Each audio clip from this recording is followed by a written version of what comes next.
2014 structure.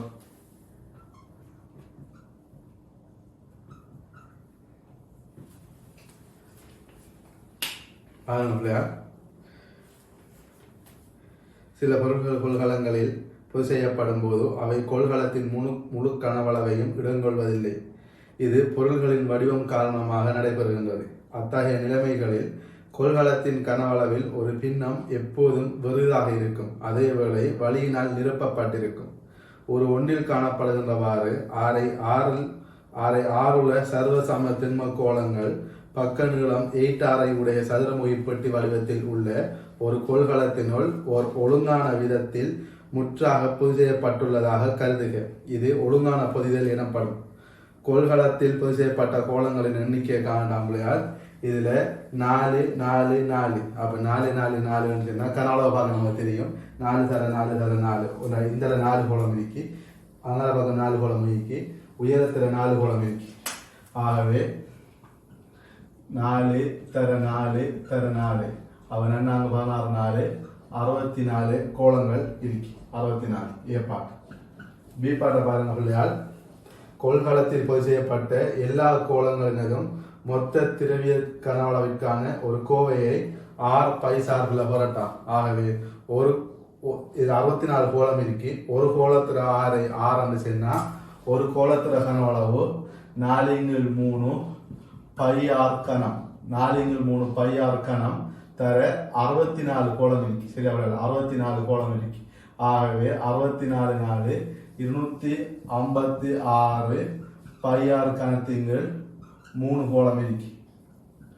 3 கனவளவு இதுல கனவளவு. சரியா, இந்த கனவளவு கோளங்கள்ல மொத்த உண்மையான கனவளவு. சி பாட்டை பாருங்க பிள்ளையார். கொள்கலம் முற்றாக கோளங்களினால் நிரப்பப்பட்டிருக்கும் போது கொள்கலத்தில் உள்ள கோளங்களின் மொத்த திரவிய கனவளவு முற்றாக பொது செய்யப்பட்ட கோள்கலத்தின் கனவளவு அதன் கீழ் எனும் விகிதம் கோளங்களின் பொதிதற் பின்னம் FP எனப்படும். ஆகவே கோளங்கள திரவியத்திர உண்மையான கனவளவின் கீழ் முற்றாக பொது செய்யப்பட்ட கனவளவு. இதுல பொதிந்த கனவளவு என அழைக்கப்படும். மேற்குறிப்பிட்ட ஒழுங்காக பொதிதற்குரிய FP கணக்கிட்டாங்க. அப்ப FP என்ன மனுஷன் பிள்ளையால் FP இதுல கொள்கலத்தில் உள்ள கோளங்களின் மொத்த திரவிய கனவளவு. அப்ப 256 பையார் கணத்திங்கள் 3 இதான் கோளங்களின் மொத்த திரவிய கனவளவு. அதன் கீழ் பொது செய்யப்பட்ட கனவளவு. அப்ப பொது செய்யப்பட்ட கனவளவு ஆரம்பிச்சுனா பிள்ளையால் பொது செய்யப்பட்ட கனவளவு இது நமக்கு 8R நீளம் 8R அகலம் 8R உயரம் 8R. அப்ப 8R 8R 8R. அப்ப நமக்கு 8 அப்ப நமக்கு 8 8 8 நமக்கு என்ன வழங்க முடிச்சுனா பிள்ளையால் 8 8 64 64 4 256 512. அப்ப 256 ஆர்கணம் கேன்சல் ஆயிடுச்சுன்னு சொன்னா 256 512 அரை வரும். அப்ப 5/6 சொல்லி வரும். 5/6 சொல்லி வரும். சரி, அப்படி 5/6 சொல்லி வரும். இப்ப டி பாட்டை பார்ப்போம். டி பாட்டு என்ன சொல்லாங்கன்னு பிள்ளையார். கொள்கலத்தில் உள்ள கோளங்களின் மொத்த திணிவு சிமோலம் எனின் கோளங்களின் மொத்த திணிவின்கள் முற்றாக பொது செய்யப்பட்ட கொள்கலத்தின் கனவளவு எனும் விகிதத்திற்குரிய கோவையை MR ஆகியவற்றின் சார்பில் எழுதுக. இது பிணைப்படர்த்தி பல்க் டென்சிட்டி DB என்று சொல்லாங்க. அப்ப DB கேட்டாங்கன்னு சொன்னா மொத்த திணிவு சிமோலமா பிள்ளையார். அப்ப மொத்த திணிவு சிமோலம்னு சொன்னா அதன் கீழ் பொது செய்யப்பட்ட மொத்த கனவளவுங்கிறது இந்த கனவளவு 512 ஆர்கணம். சரி, 512 ஆர்கணம் 512 ஆர்கணம் சொல்லி வருவார். அப்ப இதை DB சொல்லி சொல்லாங்க.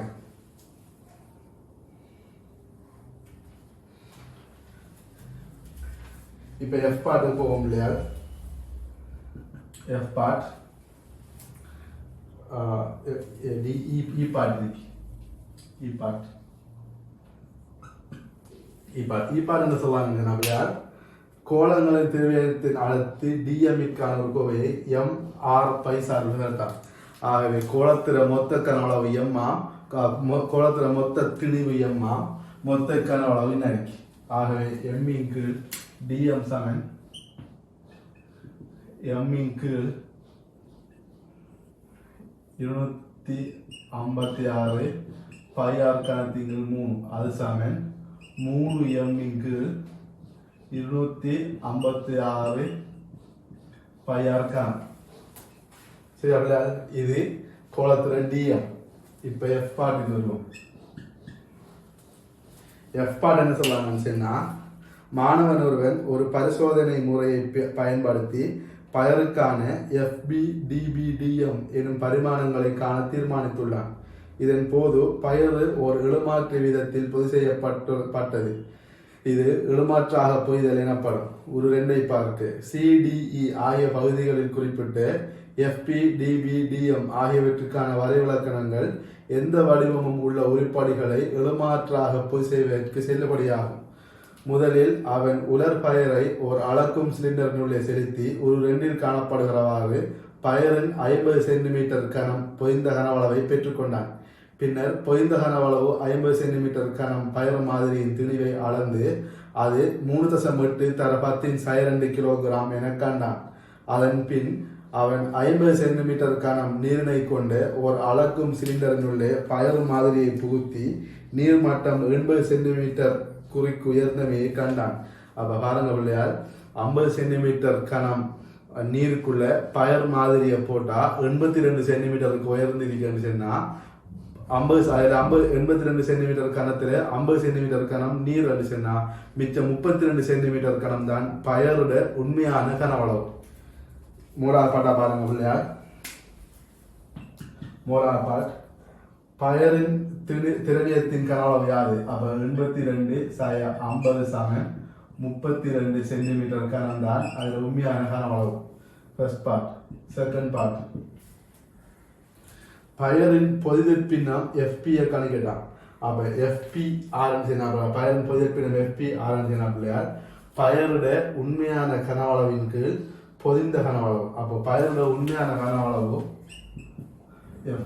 FP,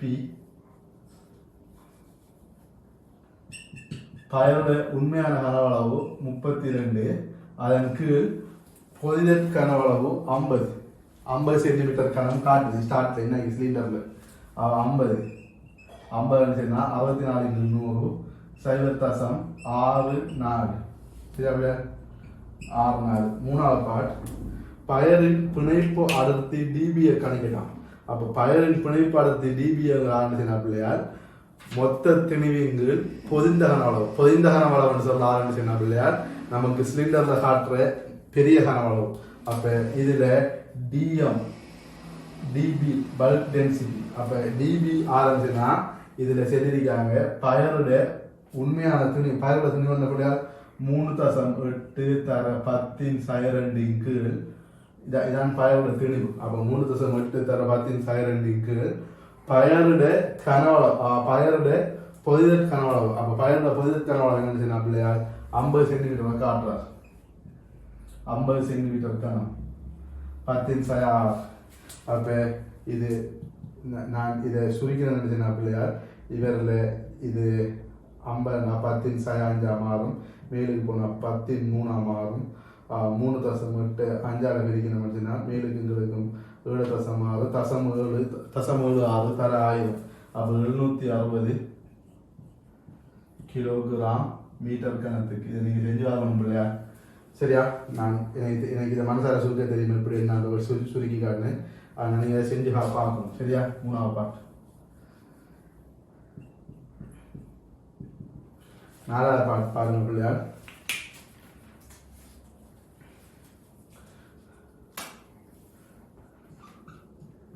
நாலாவது பார்ட், பயரின் திரவியத்தின் அடர்த்தி DM கணக்கிட்டோம். அப்ப பயர திணிவிங்கள் உண்மையான கனவளவு.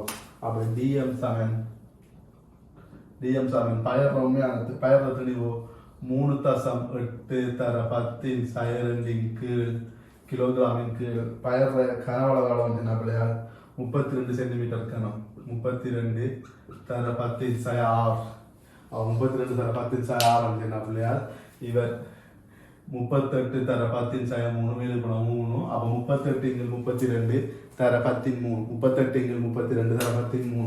அப்போ 38 இங்கு 32 சொன்னா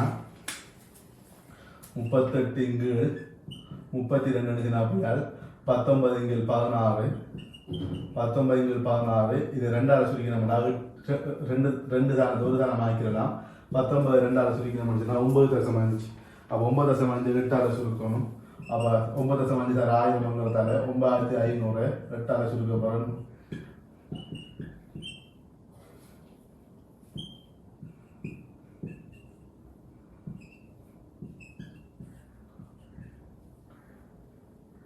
இதில் இங்கே 60 இருக்குல்ல நான் 7 போட்டு தசமாக்கலாம் அல்லது மொத்தமாக 8ஆவே கொடுக்கலாம் ஆகவே 11.88 தசம் 11.88 தசம் 88 கிலோகிராம் மீட்டர் கணத்துக்கு கிலோகிராம் மீட்டர் கணத்துக்கு சரியா நீங்கள் தேவைன்னா இதை தசத்தில் போடலாம் அது உங்களை பொறுத்தது சரியா நீ தேவைன்னா தசத்தில் போட்டுடலாம் கிலோகிராம் மீட்டர் கணத்துக்கு 11.88 சரியா இதை சுருக்கி பாருங்க நீங்கள் சரியா இதை நான் சுருக்கி நினைக்க வேண்டி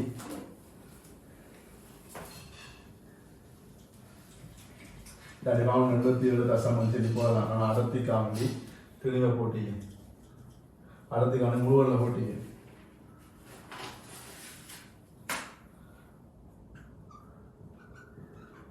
ஓகே இப்போ ஜி பாட்டை பாருங்க பிள்ளையார்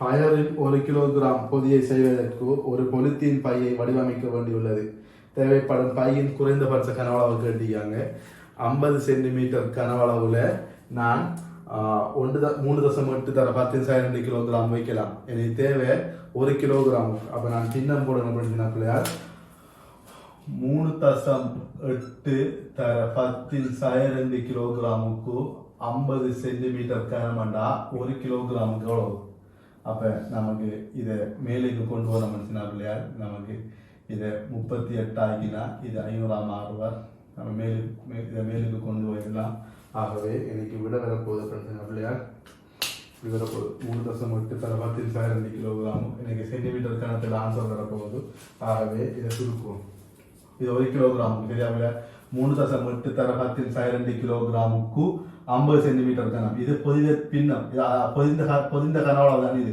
ரெண்டு சொன்னா 1 கிலோகிராமுக்கு எவ்வளவு வந்துடுறது தான் இது அப்போ சுருக்குவோம் பிள்ளையால்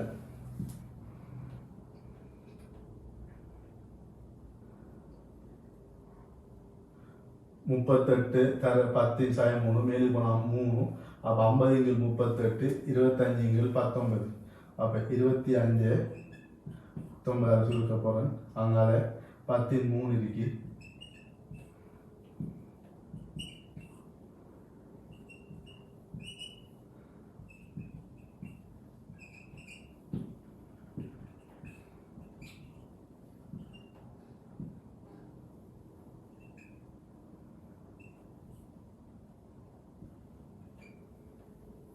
அப்போ 13 சென்டிமீட்டர் கனம் அப்போ குறைந்தபட்ச கன அளவு கேட்டியாங்க முடியாது அப்போ இது சமயம் 13 சென்டிமீட்டர் கனம் 15 தசம் சொல்லி வரும் 15 தசம் சொல்லி வரும் நான் சென்டிமீட்டர் கனம் மீட்டர் கணத்தில் போட்டால் இன்னும் ஒடுங்கும் பிள்ளையார் ஆகவே என்ன அழகு ரெண்டு இருக்குல்ல நான் 13 சென்டிமீட்டர் கனம் போட்டீங்க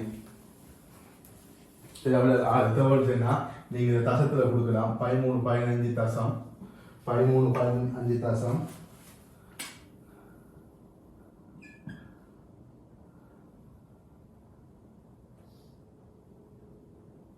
5 தசம் 7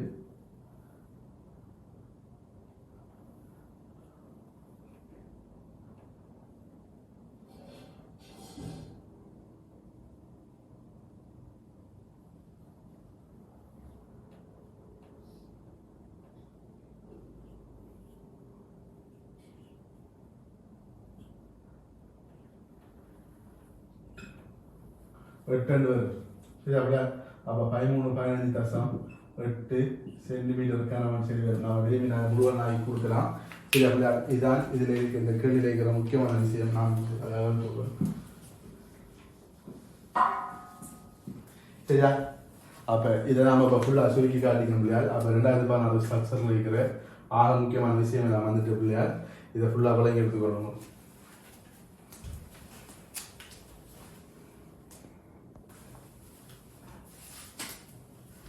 2016 எஸ்ஏ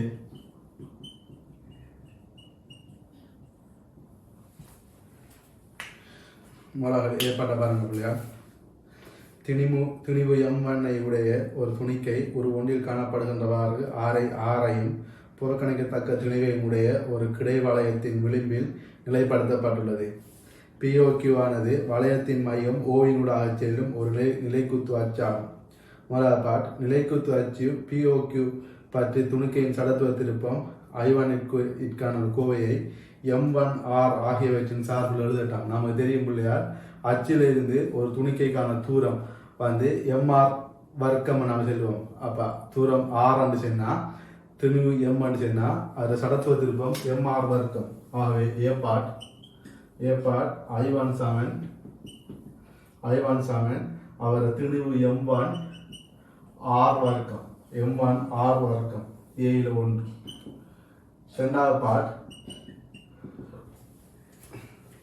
திணிவு M2 உடைய வேறொரு துணிக்கையானது M1ற்கு விட்ட முறை எதிரான வளையத்தின் விளிம்புடன் இப்போது நிலைப்படுத்தப்பட்டு தொகுதி அச்சு POQ பற்றி ஒரு மாறாக்க கோணக்கதி ஒமேகாவுடன் சுழற்றப்படுகிறது. அச்சு POQ பற்றி திணிவு M2 சடத்துவ திருப்பம் I2 எனின் தொகுதியின் மொத்த சுழற்சி இயக்கப்பாட்டு சக்தி ஈக்கான கோவையை எழுதுக. அப்ப E சமன் கோணவகம் ஒமேகாவா.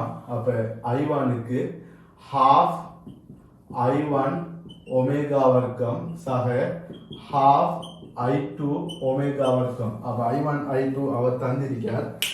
ஒமேகா பொதுவான கோணவகம். மூணாவது பாட் ஐநோடானது மேலே A2 உள்ள தொகுதியின் அச்சு POQ பற்றி மொத்த சடத்துவ திருப்பத்தை வகை குறிக்கும் எனின் பெற்ற பேரை பயன்படுத்தி I0 சமன் I1 பிளஸ் I2 காட்டலாம். ஆகவே மொத்த சக்தியானது என்ன E சமன் half I0 ஒமேகா வர்க்கம். இது ரெண்டும் சமனங்கிறதால half I0 ஒமேகா வர்க்கம் சமன் half I1 ஒமேகா வர்க்கம் சக half I2 ஒமேகா வர்க்கம்.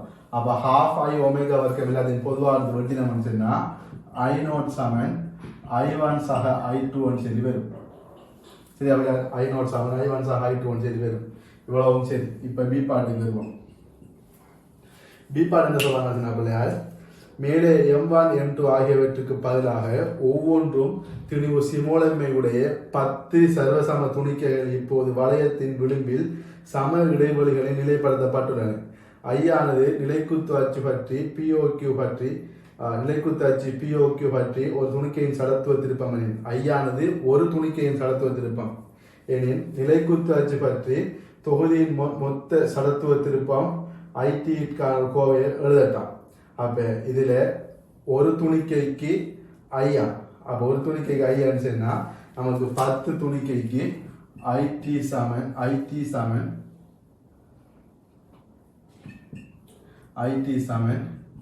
10 ஐன்னு சொல்லி வருவார் பி. சரி, அப்படியா? இப்ப நமக்கு சி பார்ட் மேலே சி பார்ட்ல சொல்றாங்க, மேலே பியில் விவரிக்கப்பட்ட வளையம் புறக்கணிக்கத்தக்க சடத்துவ திருப்பம் உள்ள அச்சாணியில் ஒரு 2 காணப்படுகின்றவாறு புறக்கணிக்கத்தக்க திணிவுள்ள சமச்சீராக நிலைப்படுத்தப்பட்டுள்ள சிலை கம்பிகளை பயன்படுத்தி நிலைக்குத்து அச்சு POQ உடன் ஒன்றுபடுமாறு நிலைப்படுத்தப்பட்டுள்ளது. சரி, அப்படியா? இத்தொகுதி பின்னர் T சமன் 0 ஓவிலிருந்து POQ பற்றி ஒரு கிடைத்தளத்தில் மாறா கோணக்கதி அல்பாவுடன் சுழலத் தொடங்கி ஒரு மாறா கோண ஆர்முடுகள் அல்பாவுடன் சுழலத் தொடங்கி ஒரு மாறா கோணக்கதி ஒமேகாவை அடைந்தது. ஒரு மாறா கோணக்கதி ஒமேகாவை அடைவதற்கு தொகுதி எடுத்த நேரம் Tக்கான ஒரு கோவையை பெறுக. அப்ப C1 கவனம். ஆரம்பத்தில் நாம் அழுத்தத்தில் எல்லாத்துலேயும் வளையத்துல சடத்துவ திருப்பம் புறக்கணிக்கத்தாக்குது. நாம திணிவுக்கு மருந்து நடத்திக்கோம். இதுக்கு பிறகு வளையத்திலையும் கேட்பாங்க. இப்போ சியில் T7 பூஜ்ஜியத்தில் இயங்கல் தொடங்குவது ஆல்ஃபாவில் இயங்கி ஒரு மாறா கோணக்கதையால் ஒமேகா அடைகிறாங்க. அப்போ நம்ம ஒமேகா சமன் ஒமேகா நோட் ப்ளஸ் ஆல்ஃபா டீயை பாவிச்சோம்னு சொன்னால் இறுதி கோணக்கதி ஒமேகா, ஆரம்ப கோணக்கதி பூஜ்ஜியம், ஆல்ஃபா அதன்கீழ் டி. அப்போ டி சமன் ஒமேகாவின் கீழ் ஆல்ஃபா. அதை நம்ம நேரடியாக பாவிச்சிக்கலாம். சரியா பிள்ளை? இதை பாவிச்சாச்சு. சியில் 1. இப்போ சியில் 2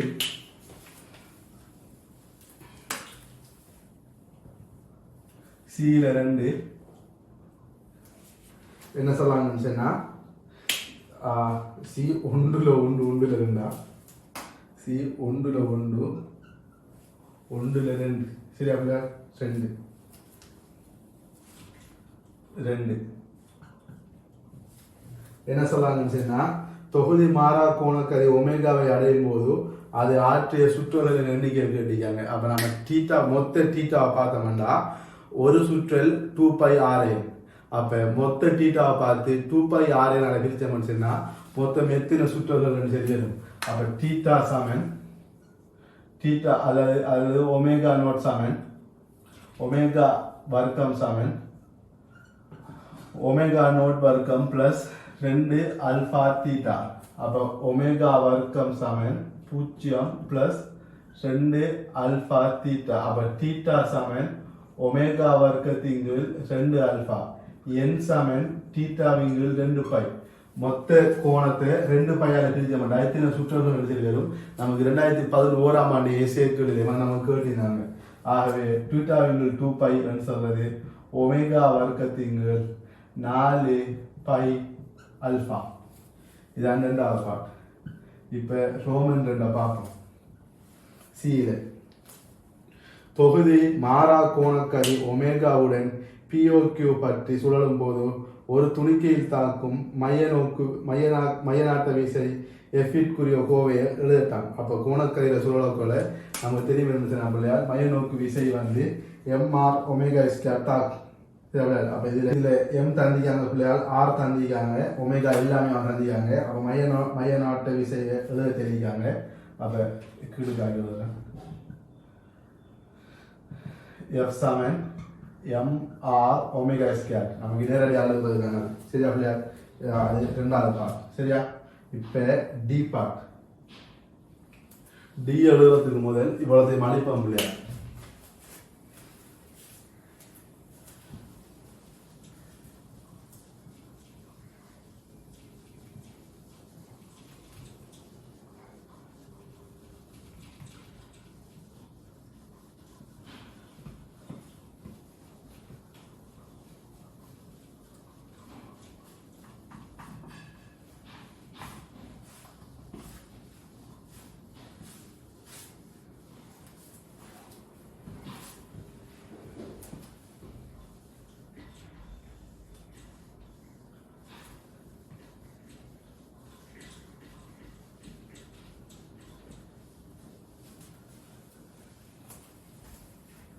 டி பார்ட் பாருங்க பிள்ளையார். ஓய்வில் இருக்கும் ஒரு மூணில் காணப்பட்டுள்ள இராட்டினத்தின் அமைப்பு மேலே சியில் விவரிக்கப்பட்ட தொகுதியின் கட்டமைப்பை ஒத்தது. எனினும் சிமோலம் எனும் நிலைக்குத்து தெளிவுகளுக்கு பதிலாக தொகுதியானது புறக்கணிக்கத்தக்க தெளிவுள்ள சங்கில்களில் இருந்து தொங்கும் ஏறுகளில் அமர்ந்துள்ள 10 கதிரைகளை கொண்டுள்ளது. ஒரு POQ பற்றி ஏறுகளும் கதிரைகளும் இல்லாத இராட்டினத்தின் சடத்துவ திருப்பம் 32,000 கிலோகிராம் வர்க்கமா. அப்போ என்ன சொன்னால் இதில் இராட்டினம் ஆட்கள் ஒருத்தர் மேறா டைமில் இராட்டினம் வெறும் இராட்டினத்தில் சடத்துவ திருப்பம் தந்திருக்காங்க. எல்லா கதிரைகளிலும் ஏறுகள் அமர்ந்திருக்கும் போது இராட்டினம் அச்சு POQ பற்றி ஒரு நிமிடத்திற்கு 12 சுற்றுகள் எனும் ஒரு மாறா கோண கதிரின் சுழலும் நிலைமையை கருதுக. இராட்டினம் சுழலும் போது எல்லா சங்கிலிகளும் நிலைக்குத்து கோணம் தீட்டாவில் சாய்ந்திருக்கும். ஒரு நாளை பார்க்க ஒரு ஏரியை பற்றிய நிலைமையை காட்டுகிறது. ஒரு நாள் தேவையான கணிப்புகளுக்கு பைசமன் மூலம் எடுக்கலாம். அப்போ பைசமன் மூலம் எடுத்தோம்னா நமக்கு கேள்வி டேஸ் ஆகும். ஏறுகள் ஒவ்வொருவரினதும் திணிவு 70 கிலோகிராமாகவும் கதிரைகள் ஒவ்வொன்றினதும் திணிவு 20 கிலோகிராமாகவும் இருப்பின் POQ பற்றி தொகுதியின் மொத்த சடத்துவ திருப்பத்தை கணிக்கலாம். சரத திருப்பத்தை கணிக்கும் போது ஏறினதும் அவருடைய கதிரையின் மொத்த திணிவு அச்சு பிஓக்யூவில் இருந்து கிடைத்தூரம் 10 சிறந்துள்ள என கொள்ளட்டாம். அப்ப 10 அப்ப நமக்கு மொத்தம் ஐ என்ன வேலை போனுச்சுன்னா நமக்கு ஆரம்பத்துல 32,000 எல்லாருக்கும் பொதுவாக வரப்போகுது வெறும் ராட்டினத்துல. இப்ப ஏறி ஒரு ஆள்ல திணிவு 70 கிலோகிராம், கதிரோட திணிவு 20 கிலோகிராம், எம் ஆர் வர்க்கம். அப்ப ஆர் வர்க்கத்துக்கு பதிலா தூரம் 10 வர்க்கம். இதை போல 10 பெருக்காங்க. இந்த 10 தமிழ் நிறைய பேர் மிஸ் பண்ணுறது. இதை போல 10 பெருக்காங்க அவன். ஆகவே 90,000. அப்ப 90,000 32,000 கூட்டினோம்னா 122,000 கிலோகிராம் மீட்டர் வர்க்கம். டியில ஒன்று. டியில ரெண்டாவது பாட்டை பார்ப்போம் இல்லையா? கோணம் தீட்டாவின் பெருமானத்தை கணிக்கட்டாம். அப்ப கோணம் தீட்டாவின் பெருமானம் சொன்னா இது இப்படி இருக்காது. இந்த தீட்டா வந்து நிலைக்குத்தோட தரப்பாட்டி. அப்ப நான் டீயை நடத்தினேன்னு சொன்னா எம்ஜி இப்படி இருக்க போகுது. அப்ப எம்ஜி கொஸ் தீட்டா. அப்ப நமக்கு நிலைக்குத்து அழுத்த மாட்டா எம்ஜி கொஸ் தீட்டா சமன். அப்ப டி கொஸ் தீட்டா சமன் எம்ஜின்னு சொல்லி வரப்போறா நிலைக்குத்தாக. கிடையாக அழுத்த மாட்டா டி sin theta சமன் எம் ஆர் ஒமேகா வர்க்கம். அப்ப ரெண்டு ஒன்றால பிரிச்ச மனுஷன் அப்படியா 2/1. 2/1 என்ன வரும்னா tan theta சமன் எம் மட்டும் பார்த்தா ஆர் ஒமேகா வர்க்கத்திங்கில் ஜி சொல்லி வருவார். இதுல ஆருக்கு பதிலா 10 போடுவோம், ஜிக்கு பதிலா 10 போடுவோம். பட்டு பேய்த்துருவார். அப்ப விட உண்மையா தாண்டிட்டா ஒமேகா வர்க்கம் சொல்லி வர போகுது. இதுல ஒமேகா இருந்துச்சுன்னா பிள்ளையார் ஒமேகா சமன் 2πf. அப்ப ஒமேகா சமன் 2π. பைக்கு பதிலா 3 போட போறேன்.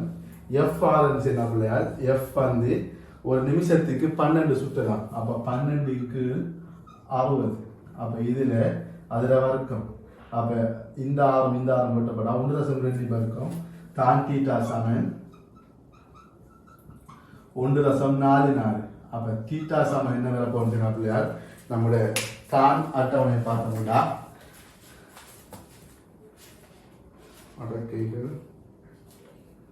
இயற்கை தான். அப்ப 1.44 பார்த்த மனுஷன் 1.48 1.4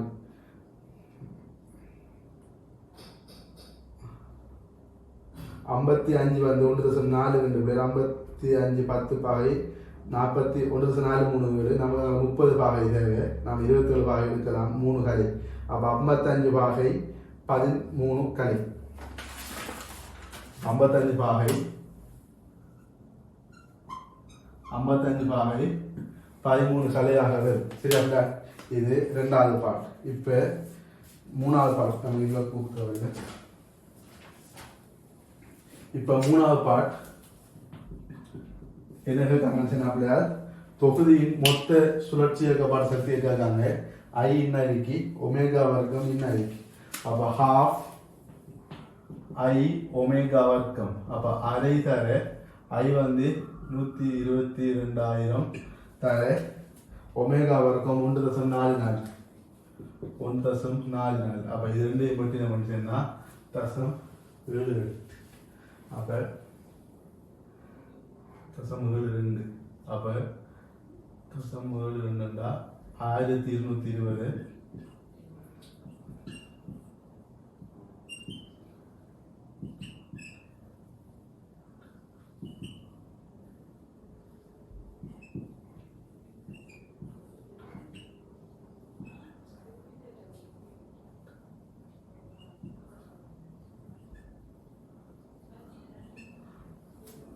சமன் 740 வருது. அப்ப அது சமன்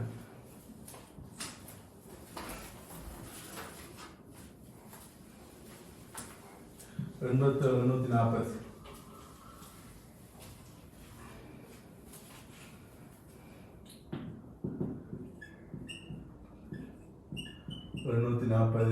ஜூல். சரி, அப்ப இந்த கேள்வி ஒரு லேசான பிரதிகளை வச்சு சுழற்சி இயக்கத்துல தனித்தனி அச்சுக்கள்ல சுழற்சி இயக்கப்பாட்டு சக்தி சமன் மொத்தத்தில் சுழற்சியக்கப்பட்ட சக்திங்கிற வகையில் அந்த கேள்வி வந்திருக்கு பிள்ளைகள்.